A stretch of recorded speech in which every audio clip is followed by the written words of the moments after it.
E nosso querido amigo, nosso irmão, professor Mohammad Marandi, está aqui conosco. Bem-vindo de volta, professor. Obrigado, Nima. Era sempre um prazer ter o programa. Professor Marandi, deixe-me começar com o que soubemos ontem pelo embaixador iraniano na Rússia. Ele disse que a Rússia propôs um pacto de defesa entre o Irã e outros países com ideias semelhantes, países contrários à OTAN, e que a proposta ainda está em fase inicial de negociação. Quando observamos como o Irã e a Rússia estão, você sabe, mudando sua forma de pensar sobre o que está acontecendo com a OTAN, e como a OTAN, porque o ataque ao Irã, precisamos recursos, antafkou Irã ao Irã, nem foi apenas um ataque israelense ao Irã.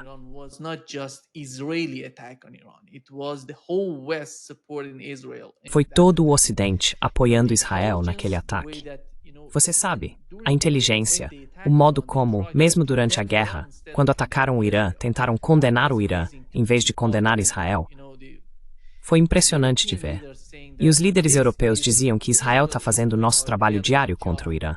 Na sua opinião, o que está se formando entre o Irã e a Rússia, ou talvez com outros países se juntando? Qual é a sua visão sobre isso?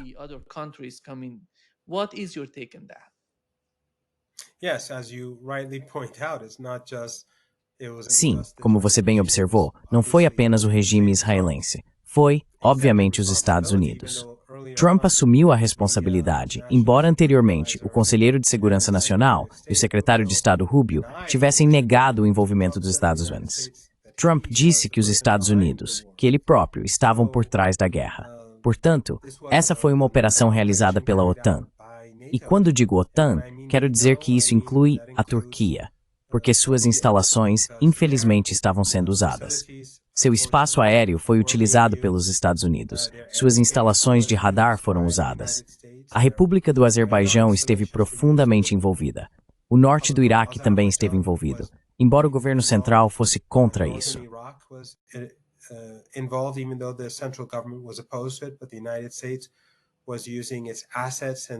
Mas os Estados Unidos estavam usando seus recursos no norte daquele país, e o regime israelense, junto com seus aliados, estava atuando contra o Irã a partir dali. Quanto ao território sírio, não sei se o regime sírio estava envolvido, mas o território sírio foi utilizado, e não me refiro apenas ao espaço aéreo. Os monarcas do Golfo Pérsico, todos eles, as instalações de radar, as bases americanas ali, todos foram usados. Portanto, tratava-se de uma grande coalizão. Eu não ficaria surpreso se os iranianos, os russos, os outros, e começassem a gravar caças de Ford, e adding for Gura.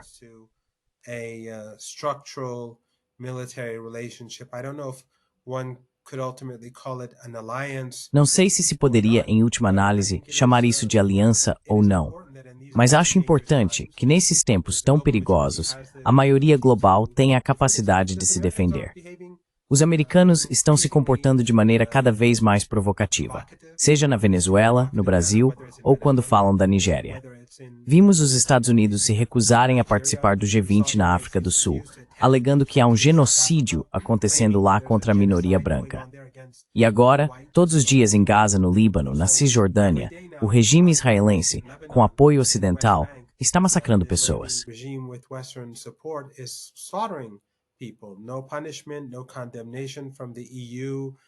Nenhuma punição, nenhuma condenação por parte da OEA, nem das organizações europeias e americanas de direitos humanos. Todos estão em silêncio. Não importa, porque esses são os amalequitas. Mas, ao que parece, há um genocídio acontecendo na África do Sul que ninguém conhece. Então, quando os Estados Unidos agem dessa forma em todos os aspectos, os países precisam encontrar um mecanismo que os ajude a se proteger. Não sei exatamente o que o embaixador iraniano quis dizer sobre o futuro da relação entre o Irã e a Rússia, e se isso vai evoluir para algum tipo de cooperação militar mais profunda do que a que vemos hoje, ou até onde isso pode chegar. Mas, em todo caso, acho compreensível que tais possibilidades estejam sendo exploradas. Such things are being explored.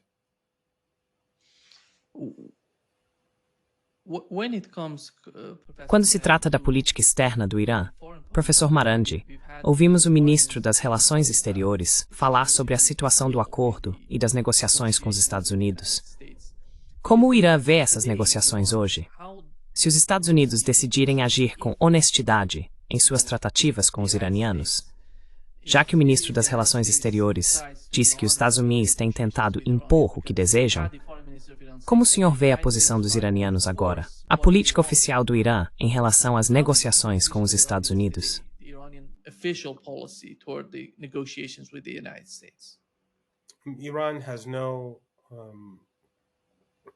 O Irã não tem motivo para negociar com os Estados Unidos neste momento e não tem intenção de fazê-lo. Isso não significa que o Irã seja contra negociações em si. Mesmo quando sabia que as conversas não levariam a lugar algum, o Irã acabou aceitando negociações indiretas para mostrar tanto à opinião pública iraniana quanto à comunidade internacional que os Estados Unidos eram insinceros. Eles fizeram isso nas semanas que antecederam a guerra de 12 dias que foi imposta ao povo iraniano.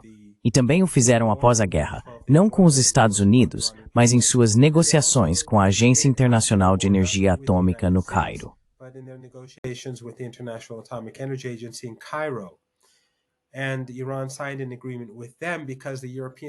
E o Irã assinou um acordo com eles porque os europeus prometeram que, se o fizessem, encontrariam uma solução para o impasse nuclear. Os iranianos sabiam que os europeus estavam mentindo, e isso se provou verdade. Então esses foram movimentos inteligentes. Mas neste momento, realmente não há nada a dizer, porque as condições que os Estados Unidos querem impor ao Irã são ridículas, e ninguém no Irã vai levá-las a sério. A sociedade iraniana é diferente hoje do que era antes. Ninguém acredita que algo útil vá sair das negociações com Trump. As pessoas observam Trump diariamente, seus desabafos, sua raiva contra adversários internos e externos, suas mudanças e contradições.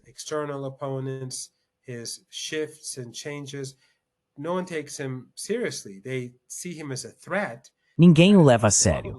Eles o veem como uma ameaça. E é por isso que, se a relação militar do Irã com a Rússia se aprofundar ainda mais, haveria muito menos resistência no Irã hoje entre os liberais do que haveria alguns meses atrás. Os americanos e o regime israelense realmente tornaram as coisas mais difíceis para si mesmos.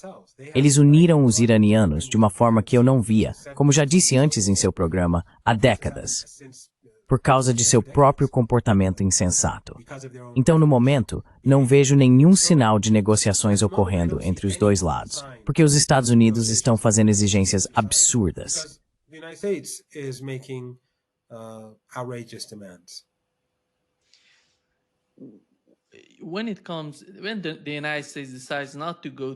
Quando os Estados Unidos decidem não entrar em guerra, a guerra apenas se transforma em outra forma de conflito, as sanções. Eu diria que, ao observar a história da revolução no Irã e o que aconteceu em seu desdobramento, as enormes sanções impostas ao Irã, o que o Irã tem hoje e que os Estados Unidos querem limitar, o programa nuclear e o sistema de mísseis, são ambos produtos dessas sanções. Antes da Revolução, o Irã tinha um regime apoiado e militarizado pelo Ocidente. Tudo no Irã vinha do Ocidente. Mas o Irã de hoje é totalmente independente do Ocidente. Eles produzem tudo o que precisam para se defender. Então, como você vê isso? Eles continuam com esse conceito de sanções. Há algum raciocínio lógico por trás das sanções que ainda defendem?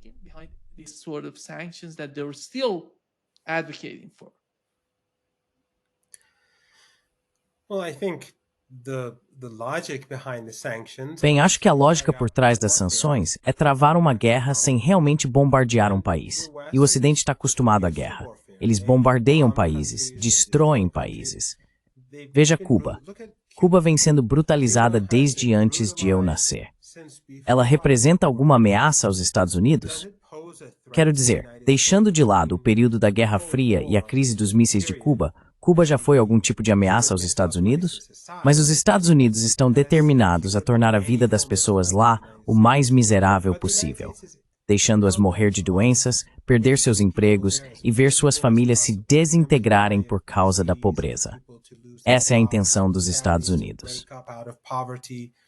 That's the intention of the United States. They want the fabric of society. Eles querem que o tecido da sociedade em Cuba entre em colapso para que possam provocar uma mudança de regime e instalar um governo de acordo com seus próprios interesses. O mesmo acontece hoje na Venezuela. As sanções contra a Venezuela têm como alvo os venezuelanos comuns. Eu estive na Venezuela várias vezes. Não é nem como Cuba, não é comunista. É, na verdade, uma sociedade católica. Acho que 70%, talvez 75% dos venezuelanos são católicos. Majoritariamente cristãos, quase 100% cristãos. Portanto, não se trata de comunismo. Há um setor privado e bairros muito ricos na Venezuela. Então não se trata de socialismo ou comunismo.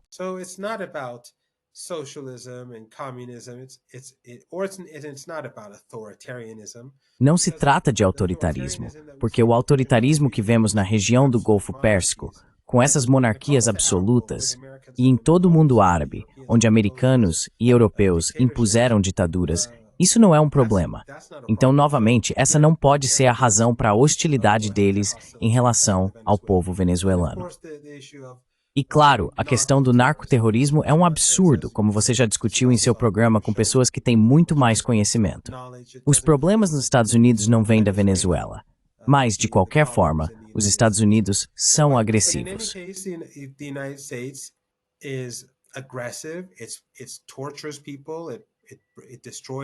Isso tortura pessoas, destrói vidas por meio de sanções, e esse sempre foi o objetivo em relação ao Irã também. Não há dúvida de que as sanções causaram grandes danos. Nos últimos anos, é claro, o Irã se tornou mais capaz de contorná-las. Desenvolveu sua própria base industrial, novas amizades e alianças, e ingressou no BRICS e na Organização de Cooperação de Xangai. Tudo isso reduziu gradualmente o impacto das sanções, mas o efeito ainda existe. Você tem razão. Antes da Revolução, o Shah produzia cerca de 6 milhões de barris de petróleo por dia. Quando a Revolução aconteceu, cerca de 40% dos iranianos eram instruídos, eram alfabetizados. Em outras palavras, ele exportava ou produzia 6 milhões de barris de petróleo por dia.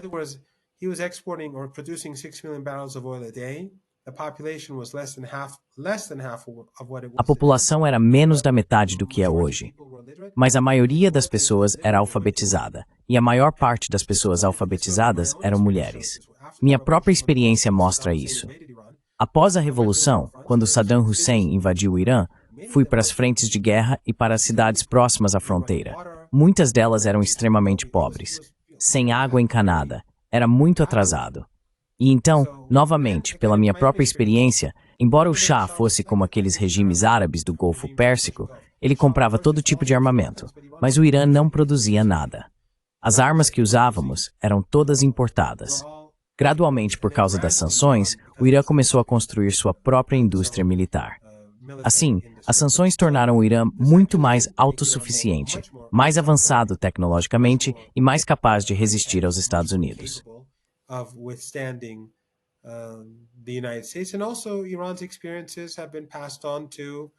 Além disso, as experiências do Irã foram transmitidas à Rússia.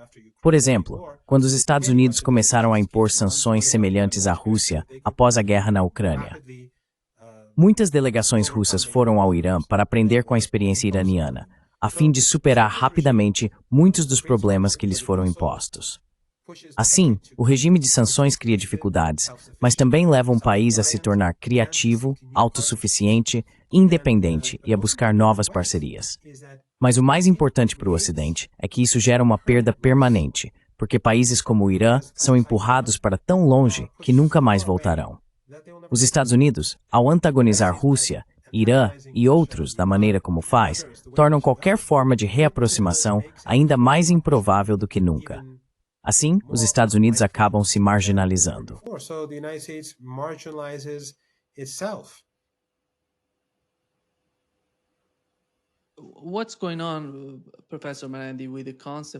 O que está acontecendo, professor Marandi, com esse conceito? Sei que o senhor acompanha muitas dessas postagens no X e conhece o clima geral. Parece que o movimento sionista está tentando enquadrar a situação na Ásia Ocidental, assim como os chamados islamistas fazem, como uma tentativa de capturar ou remodelar todo o Ocidente. como se de alguma forma o estivessem atacando. E aqui está a comentarista britânica Melanie Phillips, falando sobre isso.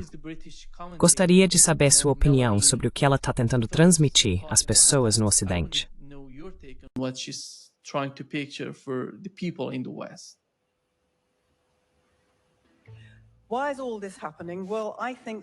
Por que tudo isso está acontecendo? Bem, eu acho que a causa palestina é absolutamente central.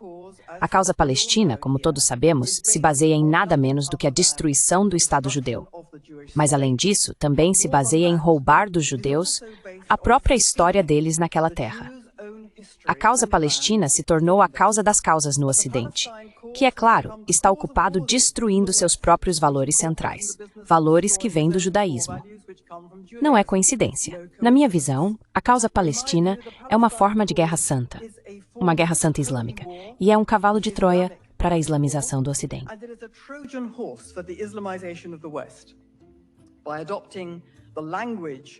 Ao adotar a linguagem e a inversão moral da causa palestina, o Ocidente aderiu a uma agenda de autodestruição pelas mãos do Islã. Isso é um desejo de morte do Ocidente. E se você tem um desejo de morte, não pode lutar contra um culto à morte, que é o que o Ocidente enfrenta nas forças do Islã. Ele não pode lutar porque já não sabe mais o que é. O Ocidente já não tem vontade de se defender porque não sabe mais o que isso significa. E, na maneira onde se algum dia soube o que isso significava, tentou destruir esse entendimento ao convencente para ser ódio.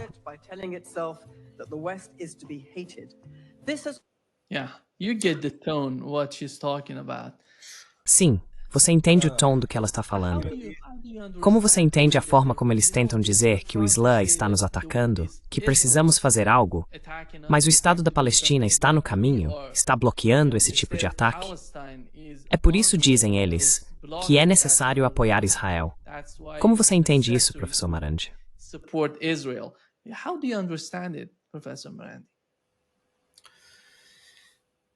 Nima, Sabe, Nima, quando o regime israelense foi forçado a deixar o Líbano no ano 2000, depois de 18 anos de ocupação, aqueles que hoje estão impacientes com a resistência deveriam voltar e olhar para a história, para ver quanto tempo levou para o Hezbollah expulsar aquele regime do Líbano. 18 anos. Depois do ano 2000, fui com um grupo de estudantes da Universidade de Teherã. Eram 9 deles, e talvez 5 ou 6 professores. Fomos a uma conferência no Líbano e também visitamos o sul do país. Fomos à cidade de Qiam e visitamos a prisão de lá. Nessa prisão, encontramos um dos ex-prisioneiros e ele disse, diante de todos nós, homens e mulheres, que haviam estuprado sua esposa na frente dele. They raped his wife in front of him. They brought his wife to the prison. Eles trouxeram a esposa dele para a prisão e a estupraram na frente dele para forçá-lo a dar informações. E a pessoa que cometeu o estupro era libanesa, certo? Quando os prisioneiros foram libertados, porque os israelenses deixaram o Líbano rapidamente e abandonaram as prisões, os prisioneiros saíram. O mártir Said Hassan Nasrallah pediu a seus apoiadores que não buscassem vingança contra ninguém que tivesse colaborado com o inimigo e estivesse vivendo no Líbano. Esse ex-prisioneiro nos contou, eu vejo esse estuprador de vez em quando, porque ele mora no sul. E é claro, ele tem sentimentos profundos sobre o que aconteceu. Mas ele disse, eu nem penso nisso, porque foi isso que Said Hassan Nasrallah quis. Ele quis que o Líbano permanecesse em paz. Nasrallah wanted because he wanted Lebanon to be calm. He wanted Lebanon to remain united. Ele queria que o Líbano permanecesse unido, estável e calmo. Então ele estava olhando para o quadro geral. E essa mulher fala sobre o Islã dessa maneira. O Islã sobre o qual ela fala é, na verdade, o Islã das agências de inteligência que ela admira. O Mossad, a Sária, a agência de inteligência turca, as agências de inteligência da OTAN e aqueles outros regimes ricos em petróleo e gás ligados aos Estados Unidos. É o Islã que eles produzem, o Islã Takfiri, o Islã de Muhammad ibn Abd al-Wahhab, o Islã que os Estados Unidos usam em suas guerras por procuração, seja no Afeganistão, na Síria, na Líbia ou em outros lugares.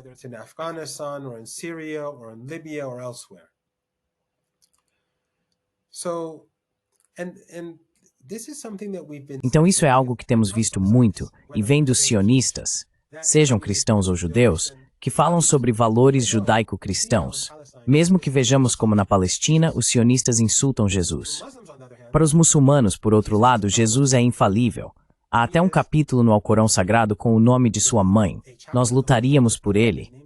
Vimos como a resistência no Líbano e no Iraque lutou para proteger os cristãos, entre outros.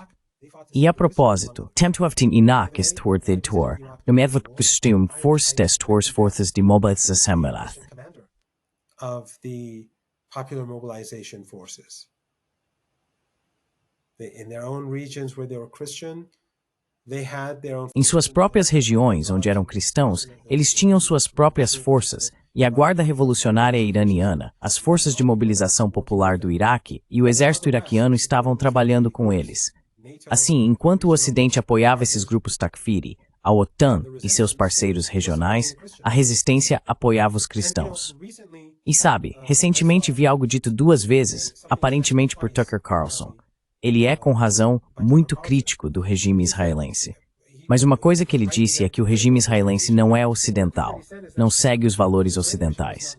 Ele disse que é oriental, asiático, e que lá existe culpa de sangue ou punição coletiva, ou que as pessoas nascem culpadas nessas culturas. In those cultures, but it's the exact opposite. Mas é exatamente o oposto. Nós não temos culpa de sangue nem punição coletiva. As pessoas não nascem culpadas. Na verdade, no Islã nem sequer existe o conceito de pecado original. Então essas narrativas criadas pelos sionistas servem basicamente para manter as pessoas divididas, para mantê-las hostis, exatamente como fizeram por meio do wahhabismo em nossa região. Essas agências de inteligência ligadas ao Ocidente, na Turquia, Arábia Saudita, Catar e outros, têm usado o sectarismo e o ódio racial há décadas para manter a região dividida. Agora essa divisão está sendo dissolvida, porque a realidade é clara para qualquer um que tenha os olhos abertos. É apenas a resistência que está apoiando o povo palestino, e mais ninguém.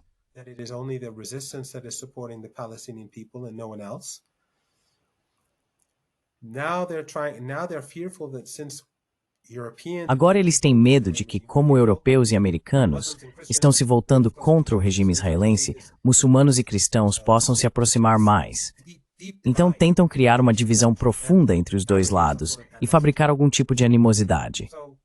Quem foi que salvou os cristãos na Síria antes de Al-Qaeda chegar ao poder? Quem salvou os cristãos no Iraque? Certamente não foram as forças armadas ocidentais. Certamente não foi o regime israelense, que bombardeou cristãos em Gaza e também cristãos na Cisjordânia ocupada. E aliás, para os muçulmanos, Cristo é rei, e Moisés é rei. Christ is king. And Moses is king. O que é extraordinário é que eles falam em valores judaico-cristãos, mas o tratamento dado aos cristãos na Palestina ocupada é evidente para todos. E mesmo assim, ninguém diz nada. Embora o Irã, ou melhor, os muçulmanos, considerem Moisés um profeta infalível, e Jesus, como eu disse antes, ocupe um status tão elevado no Islã, seria de se esperar que houvesse algum diálogo sobre valores comuns. Mas essas pessoas têm interesse em promover a divisão, assim como aquelas ditaduras ricas em petróleo e gás têm interesse no sectarismo. Elas não têm legitimidade, são ditaduras atreladas ao Ocidente. O regime sionista também tem interesse no ódio religioso.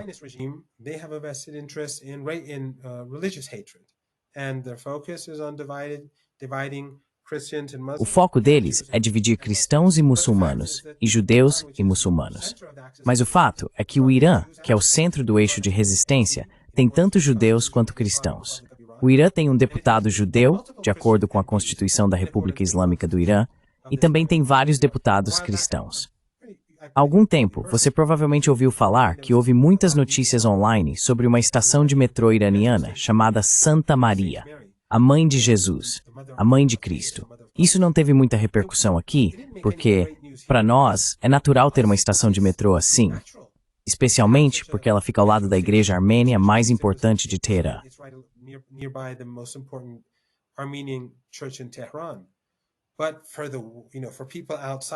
Mas, para as pessoas fora do Irã, que foram bombardeadas por décadas com propaganda ocidental, anti-iraniana, anti-muçulmana, anti-xiita, anti-resistência, foi uma grande surpresa para muitos.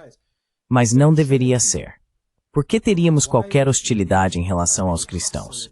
Não temos hostilidade em relação aos judeus. Consideramos heróis os judeus que se opuseram a Israel. E muitos deles viajaram para o Irã, visitaram o Irã. E como eu disse, temos judeus iranianos que, apesar das tentativas do regime israelense de convencê-los a partir, não o fizeram, permaneceram.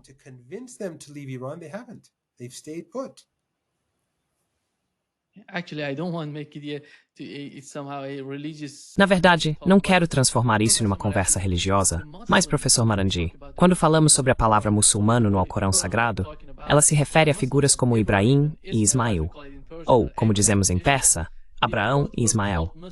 Ambos foram chamados de muçulmanos no Alcorão. Isso mostra que o conceito não é sobre isolar os muçulmanos. É sobre mostrar que essa comunidade busca acolher os outros, cristãos, judeus e assim por diante. Não se trata de separar as pessoas umas das outras, mas de conectá-las.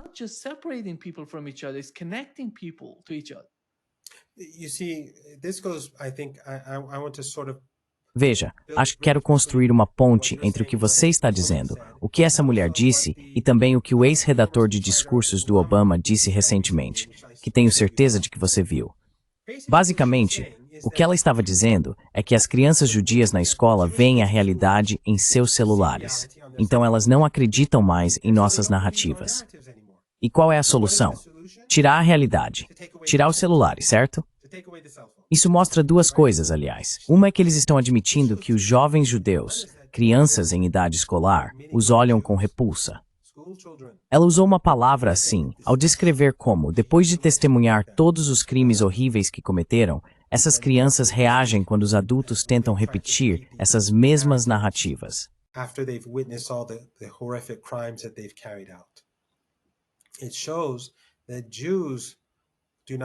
Isso mostra que os judeus não pensam como a mulher que escreveu para Obama, nem como essa mulher que chama isso de algum tipo de culto à morte.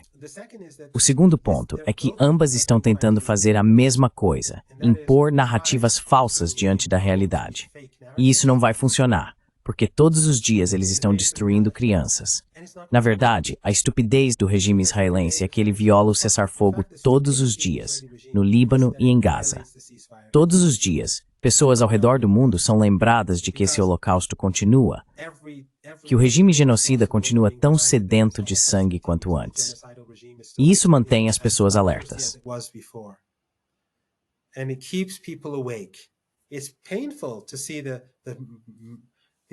É doloroso ver o extermínio de famílias em Gaza, o assassinato de civis, e então aparecem alguns desses sionistas e jornalistas ocidentais. Um jornalista ocidental falou comigo e eu disse a ele, eles estão violando o cessar-fogo todos os dias. E o jornalista respondeu, bem, eles dizem que são do Hamas e do Hezbollah. E eu disse, é um cessar-fogo. O que isso tem a ver com qualquer coisa? Como se para eles matar pessoas fosse legítimo mesmo durante um cessar-fogo. Se são do Hamas e do Hezbollah, então não é um cessar-fogo. Tive que repetir isso várias vezes para o jornalista. Provavelmente disse 4 ou 5 vezes, até que entrasse naquela cabeça dura.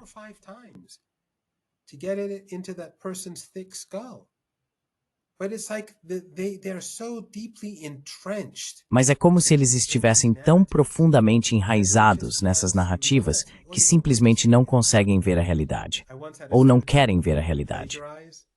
Uma vez eu tive um aluno que plagiou bastante. E tenho certeza de que você já teve exemplos parecidos. Isso foi há alguns anos, antes de ser possível simplesmente usar o Google para verificar frases e coisas do tipo. Eu encontrei muito plágio, e então esse aluno veio falar comigo. Eu disse, olha o que é isso? E o aluno continuava. Bem, não quero dizer se era homem ou mulher. O aluno continuava dizendo, eu não sei. Como assim, você não sabe? A pessoa simplesmente continuava dizendo, eu não sei. Eu disse, em vez de assumir a responsabilidade e dizer, eu cometi um erro, por mais que eu insistisse, a resposta era sempre, eu não sei. Eu não sei como isso aconteceu. I push? The answer was, I don't know. I don't know how this happened.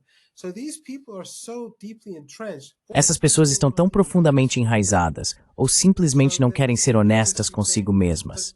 Então continuam dizendo, mas eles estão bombardeando o Hezbollah, como se durante um cessar-fogo fosse possível bombardear o Hezbollah, ou durante um cessar-fogo fosse possível bombardear o Hamas ou a Jihad Islâmica. É assim que eles agem. É assim que eles pensam. Essas narrativas, porém, já não são mais aceitas pelos jovens. Os jovens viram a realidade, não dá para escondê-la deles. Estão tentando agora, aliás, ao bloquear o TikTok e assumir ainda mais o controle da mídia do que antes. Mas de qualquer forma, as pessoas viram o que não deveria ter sido visto. Bebês despedaçados, dilacerados todos os dias, autoridades do regime israelense dizendo como vão deixá-los passar fome, como já os deixaram passar fome e como continuam a fazê-lo.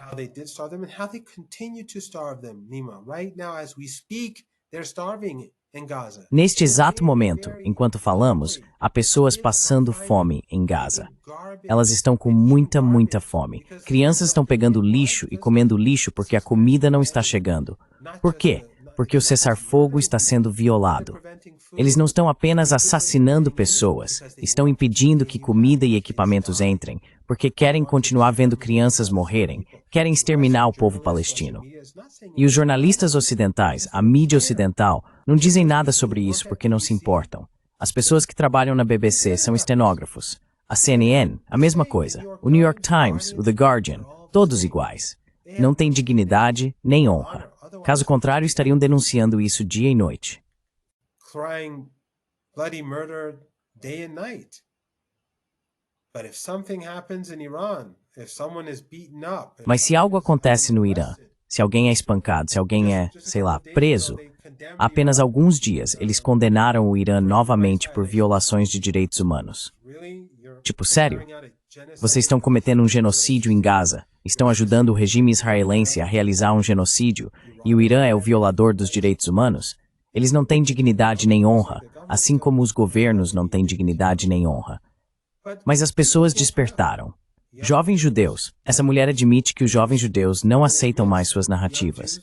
E a solução dela é tirar os celulares deles até o último ano do ensino médio. Bem, boa sorte com isso.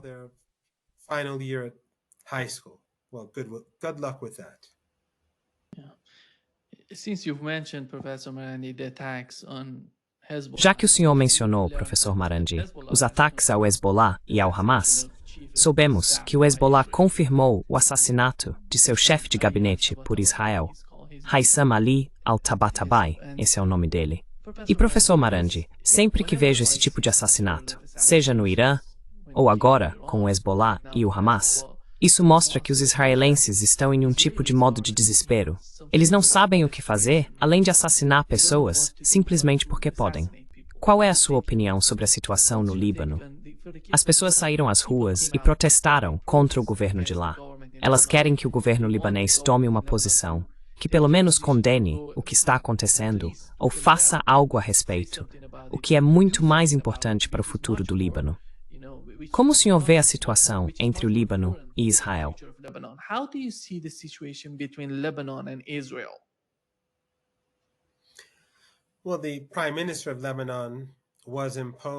Bem, o primeiro-ministro do Líbano foi imposto ao povo libanês pelos americanos logo após a guerra. Foi numa época em que o Hezbollah tinha muitos mártires e estava apenas começando a se reorganizar que os Estados Unidos fizeram essa pressão. E claro, os sauditas estavam trabalhando com os americanos, pressionando fortemente para que o Hezbollah fosse desarmado, basicamente deixando o povo do Líbano sem qualquer proteção. O Hezbollah até agora demonstrou muita contenção. E a razão é que o Hezbollah deu a este governo, que não é apoiado pela maioria, pois nas eleições locais o Hezbollah venceu, e isso está nos resultados, um certo espaço.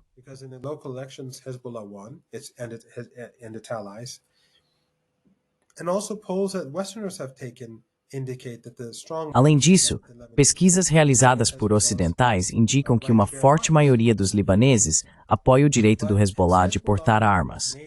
Mas o Hezbollah fez sacrifícios, deu muitos mártires ao longo dos anos, porque todos os dias os israelenses estão matando cidadãos libaneses e também membros do Hezbollah. Isso mostra ao povo do Líbano que o governo não está levando a sério a defesa de seu povo. As forças armadas não estão defendendo o país. Elas nem sequer estão comprando armas anti-drone para proteger as pessoas dos drones. Por quê? Porque é um governo fantoche, um regime fantoche controlado pelos Estados Unidos. Os americanos não querem que o Líbano seja capaz de se defender.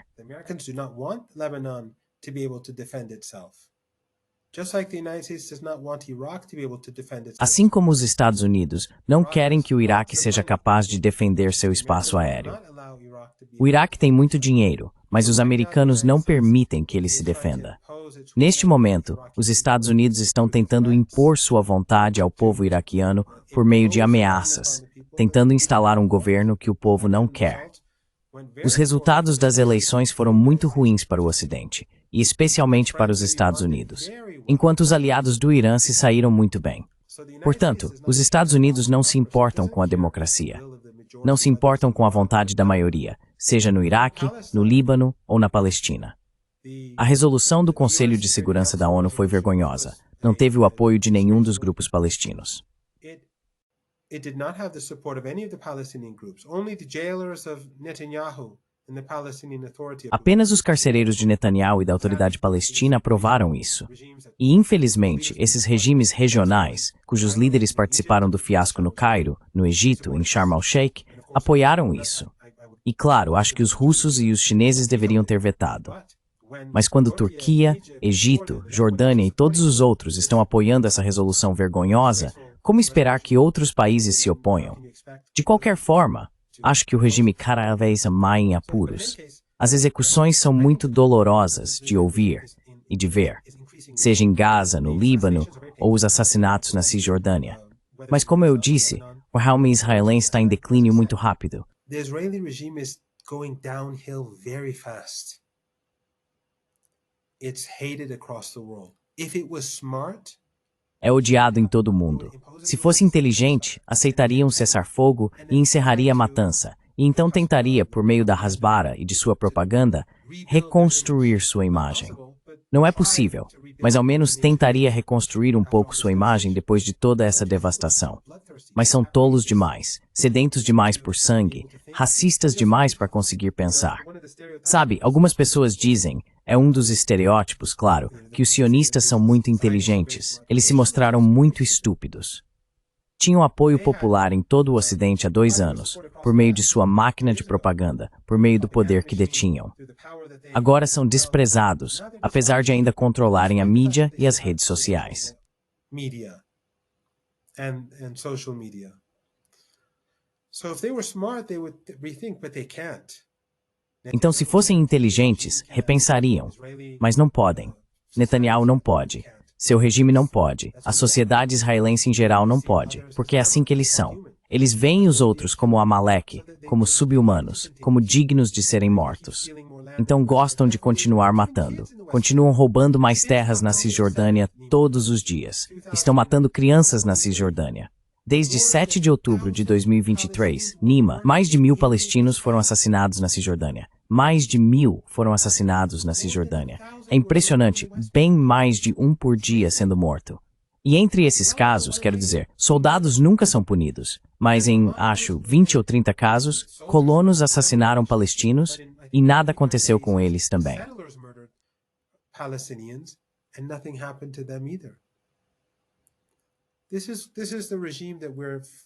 Este é o regime que estamos enfrentando. Mas esse comportamento agora, porque tantas pessoas ao redor do mundo o desprezam, faz com que toda vez que cometem um crime no Líbano, em Gaza, na Cisjordânia, contra o Irã, a notícia se espalhe. As redes não oficiais, os jovens ao redor do mundo, todos divulgam as informações. Então isso não é bom para o regime. Eles podem comemorar, e de fato o fazem, em seus canais no Telegram. Você sabe, eles mostram imagens de bebês mortos e riem, se divertem, mas o mundo está vendo a realidade. Está chegando até as pessoas. Eles estão em um erro catastrófico. Looking at the history of Hezbollah, Olhando para a história do Hezbollah, sabemos que o assassinato de Sayed Hassan Nasrallah foi um evento enorme. Você sabe, causou muitos problemas dentro do Líbano e para o próprio Hezbollah.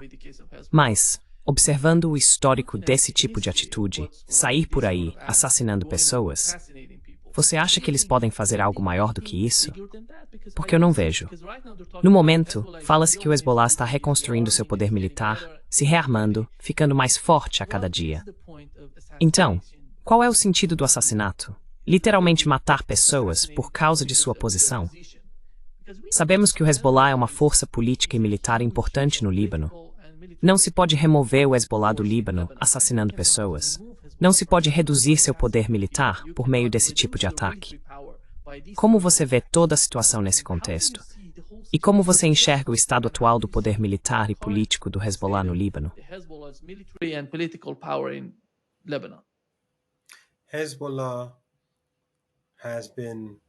O Hezbollah vem redefinindo sua estrutura militar e se preparando para guerras de alta tecnologia. O regime israelense realizou ataques massivos contra o Líbano, mas não conseguiu estabelecer uma posição firme no país. Foi apenas após o cessar-fogo que eles tomaram parte desse território, porque o governo libanês era incompetente ou não estava disposto a proteger as fronteiras. Desde então, o Hezbollah vem estudando a guerra, analisando as capacidades e fraquezas do regime israelense, observando o que aconteceu em Gaza e na Guerra de 12 Dias com o Irã. Eles têm reconstruído e criado um novo tipo de capacidade. É muito fácil para o Hezbollah obter o tipo de armamento de que precisa para lutar essa guerra. A situação na Síria, Nima, é horrível. Não há segurança. O país desmoronou.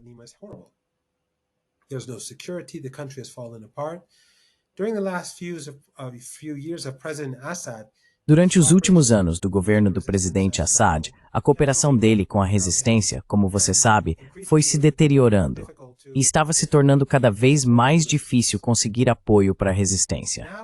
Agora é muito mais fácil, porque o país está controlado por gangsters, mafiosos, bandidos e chefes do tráfico. Cada bairro é controlado por alguém. Não existe mais um governo central de verdade, o que é triste, de partir o coração, na verdade. No entanto, isso tornou a transferência do que quer que o Hezbollah precise muito mais barata e fácil do que antes. Então, as capacidades deles continuam muito presentes. Eles estão se preparando e já se prepararam. Depois da guerra, todos vimos como as pessoas foram ao funeral de Sayed Hassan Nasrallah. Eram milhões. Eu estava lá.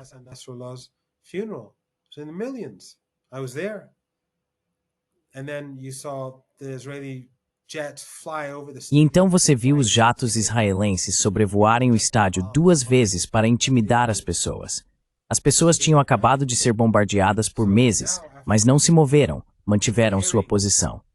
Então agora, depois de reparar e aprimorar seu equipamento militar, adquirir novos equipamentos e desenvolver novas capacidades de alta tecnologia, as coisas vão ficar muito piores para o regime israelense, Nima. E o ponto importante é que o regime israelense é desprezado agora.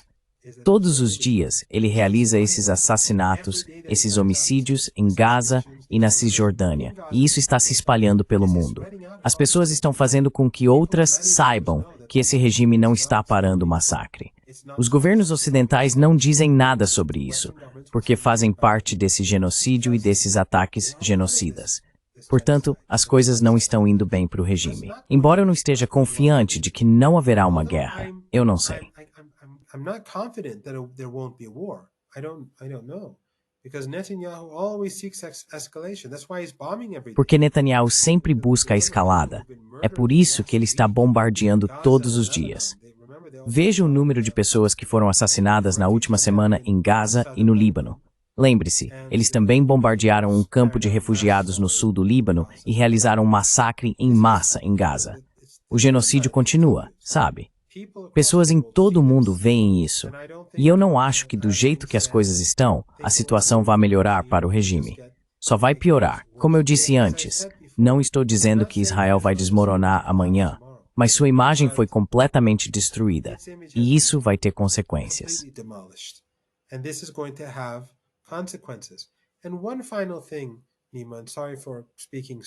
E uma última coisa, Nima, e desculpe por falar tanto. Há muitas coisas acontecendo no mundo hoje. O Ocidente está se esgotando. A guerra na Ucrânia está finalmente chegando à conclusão que sempre soubemos que viria.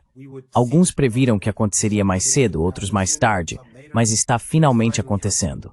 O Ocidente está vulnerável, mostrou-se fraco, está se exaurindo nessas múltiplas guerras, guerras sujas, guerras comerciais. E isso vai tornar as coisas mais difíceis para o regime israelense no futuro. Quanto mais tempo o Ocidente permanecer enredado em conflitos ao redor do mundo, mais fraco ele se tornará.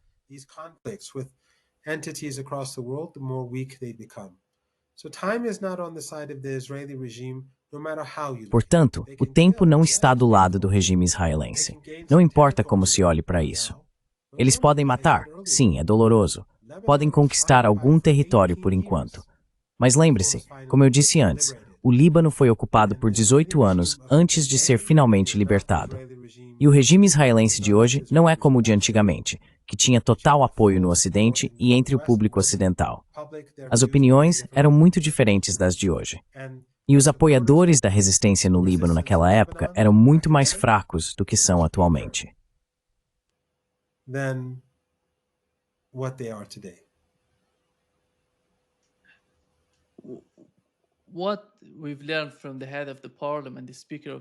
O que aprendemos com o presidente do parlamento iraniano, Mohammad Bagher Ghalibaf, é que, no 6º dia da guerra entre o Irã e Israel, o vice-presidente dos Estados Unidos entrou em contato com autoridades iranianas, tentando encontrar algum tipo de solução.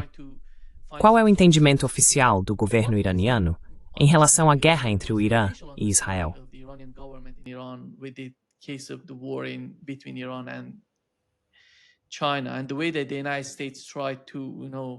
A China e a forma como os Estados Unidos tentaram, intervir e de alguma maneira construir uma ponte, encontrar algum tipo de solução para encerrar o conflito, a guerra entre os dois. Quando você olha para os Estados Unidos hoje, quem realmente tem a voz oficial no governo, na administração? Porque toda vez que Donald Trump aparece e diz algo diferente, ninguém consegue realmente acreditar no que ele está falando. Mas você acha que o vice-presidente dos Estados Unidos foi, de alguma forma, mais racional na maneira como falou com os iranianos? Qual é a sua opinião sobre o que aconteceu nesse caso?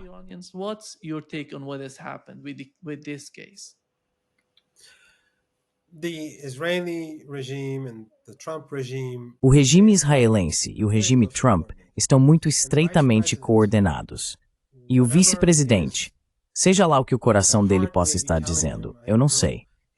Alguns dizem que ele é um pouco diferente, e você já ouviu tudo isso. Seu histórico, seu contexto religioso, quem são seus amigos, e assim por diante. Mas ele não vai fazer nada que Trump não queira que ele faça. A razão pela qual eles começaram a se comunicar, ou tentar se comunicar indiretamente com o Irã, foi que a maré já havia mudado.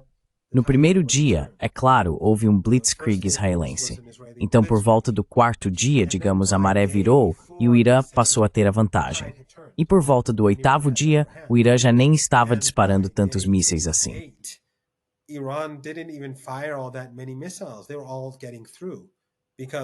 Todos eles estavam conseguindo passar, porque o Irã sabia que os israelenses já haviam gasto a maior parte de suas defesas, e os americanos também haviam usado a maior parte de suas capacidades defensivas.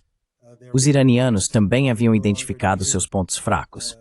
Então já não precisavam disparar muitos mísseis. Aproximadamente do 4º ao 8º dia, a maré virou, e do 8º ao 12º dia, era o Irã que estava golpeando o regime israelense. Muitos dos ataques israelenses no Irã não estavam tendo muito impacto, porque atingiam prédios que já haviam sido evacuados. O Irã havia esvaziado muitos locais e os alvos que estavam sendo bombardeados nos últimos 3 ou 4 dias, não estou dizendo que não tiveram impacto algum, mas o impacto estava diminuindo. Enquanto isso, os mísseis iranianos estavam atingindo com muita força. Então ele estava tentando conseguir o... Porque essa não era uma guerra israelense.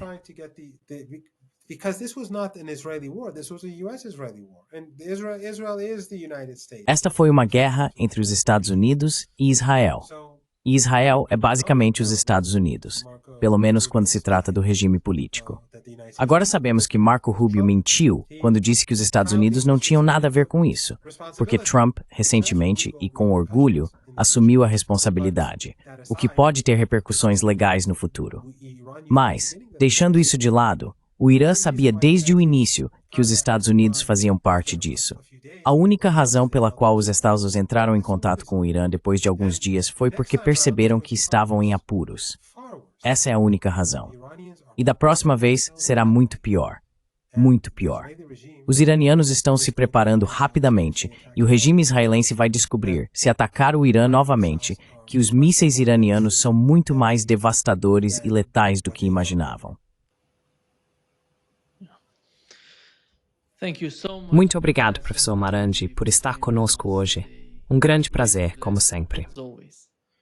Foi uma honra, Nima. Muito obrigado por me receber.